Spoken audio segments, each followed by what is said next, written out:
Bismillahirrahmanirrahim. Assalamualaikum warahmatullahi wabarakatuh. Nama saya Handriani. Di sini saya akan membuat obat batuk dan menurunkan panas untuk anak kecil. Ikut bahan dan cara-caranya. Di sini saya sudah menyiapkan bahan-bahannya, yaitu silet, 1 bawang merah yang besar, yang ketiga piring kecil, yang keempat minyak kayu putih.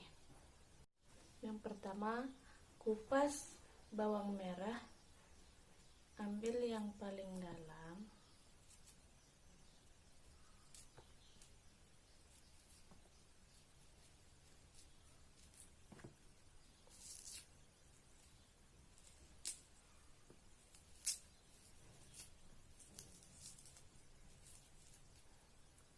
Ini yang paling dalam.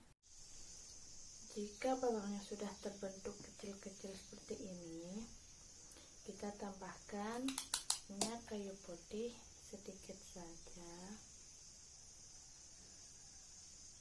atau bisa 3 tetes atau 4 tetes, lalu disatuin. Caranya yaitu dioleskan di leher sampai ke dada dan di belakang leher. Sekian, assalamualaikum warahmatullahi wabarakatuh. Semoga bermanfaat.